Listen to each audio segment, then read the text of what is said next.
रामराव जी के दो बच्चे थे, रूही और पवन। पवन बड़ा था और रूही छोटी थी।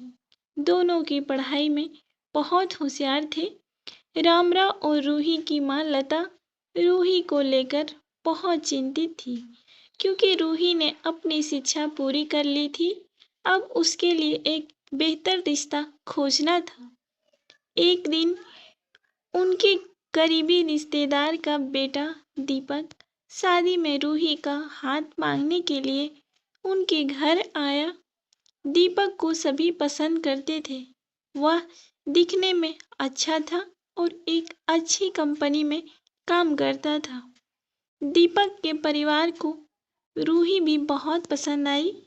फिर इन सब के बाद शादी की तारीख तय हो गई और पवन रामराव शादी की सारी तैयारियां कर रहे थे। क्योंकि शादी नज़दीक थी, सारी तैयारियां हो गई। शादी का दिन भी आ गया।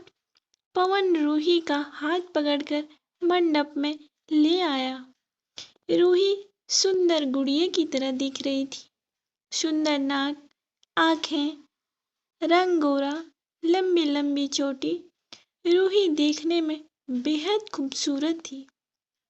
पवन रूही को मंडप में ले आया और पंडित ने रूही को कन्यादान के लिए हाथ आगे करने को कहा और उसका हाथ कांपने लगा। जिस पिता ने इस हाथ को पकड़कर दुनिया में चलने सिखाया, वही आज उसका हाथ किसी और पुरुष के हाथ में देने जा रहे थे। अपनी उस बेटी के बिना अपना बाकी का जीवन बिताना, ये विचार ही उनके लिए काफी कष्टदायक था। पिता ने उनका हाथ पकड़ लिया और उसके होने वाले पति ने नीचे से उसके हाथ का सहारा दिया। कन्यादान की रस्म शुरू हुई। हाथों से पानी की एक एक बूंद गिरने के साथ पिता की आंखों के आंसू बूंद बूंद आंसू गिरने लगे। अपने कलेजे का टुकड़ा दान करते समय क्या अवस्था होती है। तब वह रामराव ने जाना। वह रस्म खत्म हुई। पंडित जी ने लता और रामराव के हाथ में दिए से भरा पर्दा किया।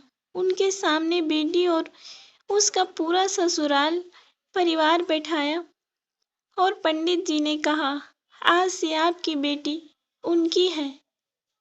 उनसे कहो कि उसका अच्छे से ध्यान रखे। लता अपने मायके वालों के लिए एकदम पराई हो गई। उसकी आंखों में आंसू भर आए। रूही को 2 दिन की ट्रिप पर भी भेजना माँ के लिए कितना मुश्किल होता था और अब उसको हमेशा के लिए दूसरे के घर भेज दिया जाए और उसके अपने ही घर का मेहमान बना दिया जाए। यह बात अब माँ को समझ आ रही थी।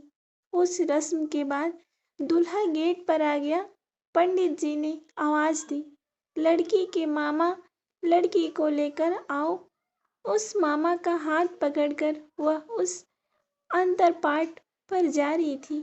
सुबह उठकर एक ना साथ नाश्ता, फिर मस्ती, फिर मम्मी के हाथ का खाना और रात में मामा के गोद में सिर रखकर सोने वाली भांजी आज उस मामा को दूसरे के हाथ में सौंपनी होगी। यह सोचकर उसने अपने हाथ कस लिया और मंगल कष्ट मुहूर्त प्रारंभ हो गए।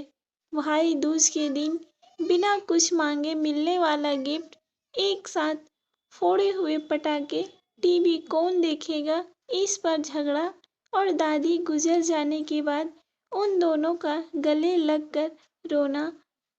दोनों भाई बहन आज एक दूसरे को देख रहे थे। उतनी ही देर में मंगल कष्ट मुहूर्त समाप्त हो गए। मंगला कष्ट मुहूर्त समाप्त हो जाने के बाद रूही अपने आगे आने वाले नए जीवन को लेकर उत्साहित हो गई। रूही ने वरमाला पहनाई और अपने पति दीपक के पास खड़ी हो गई। रूही के सामने बहुत से लोग खड़े थे। कुछ आशीर्वाद दे रहे थे और कुछ पास होकर स्तुति कर रहे थे। फोटो के लिए उनकी सहेलियां आई। एक ने उसका हाथ पकड़ा, दूसरी ने उसका पल्लू अटका हुआ निकाला, तीसरी ने उसके आंसू पूछे। हम घर रहने के लिए आ रहे हैं, आंटी को बोलना, खाना खाने के लिए आएंगे। उसे उस एक कमरे की आवाज़ दूसरे के अधिकार और वह दिन आ गए जब वो एक साथ रहती थी। अचानक पति दीपक ने कहा कि तुम चारों की तस्वीरें ले लो, मैं साइड में खड़ा हो जाता हूँ। और वह चारों चेहरे हंसे। खाने की कतार में आज रूही माँ बाप से दूर दूसरे लोगों के साथ बैठी थी।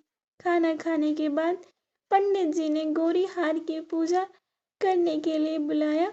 रूही ने वहां मन से पूजा की। माँ ने रूही की झोली भर दी और अनीता आंटी ने कहा कि आप पीछे मुड़ना मत। रूही अचानक चौंक गई। वह आगे बढ़ने लगी। इतने सालों से बच्चे की तरह पले हुई उस चाचा का बांध टूट गया। स्कूल से घर वापस आने में देर हो जाने पर अवस्था होने वाले वह चाचा जी जन्मदिन पर 5-6 फ्रॉक उसके आगे लाकर रखने वाले चाचा जी, मैं नहीं आने वाली, आज घर में चाची के पास रहूंगी कहकर रोने वाली वह आज हमेशा के लिए दूर चली जाएगी। यह रूही के दूसरे माँ बाप के रूप में चाचा चाची को भी अब बात सहन नहीं हो रही थी। उसकी पहचान आज बदल चुकी थी। हाथों की वह हरी हरी चूड़ियां, पाँव में बिछिया और गले में मंगलसूत्र नए जीवन की राह दिखा रहे थे। सास का हाथ पकड़कर रूही उस फूलों से सजी गाड़ी में दीपक के साथ बैठी। उस गाड़ी में खुशी थी और उस गाड़ी के बाहर खड़े सभी लोग आंखों में आंसू लिए उस अलविदा कह रहे थे। रूही बोली, मम्मी पापा आती हूँ, मैं बहुत मुश्किल होता है अपना कलेजा, अपना दिल अपने ही हाथों से बाहर निकालकर पराये हाथों में सौंपना। और वह अपने कलेजे को, अपने दिल को खुद के दिल से लगा कर रखेगा। फिर भी हर माता पिता इस मुश्किल काम का सपना देखते हैं, लड़की के जन्म के बाद से ही। तो फ्रेंड्स, कैसी लगी आपको यह स्टोरी, कमेंट करके बताइए। साथ ही साथ हमारे चैनल को सब्सक्राइब करिए। धन्यवाद। आपका दिन शुभ हो।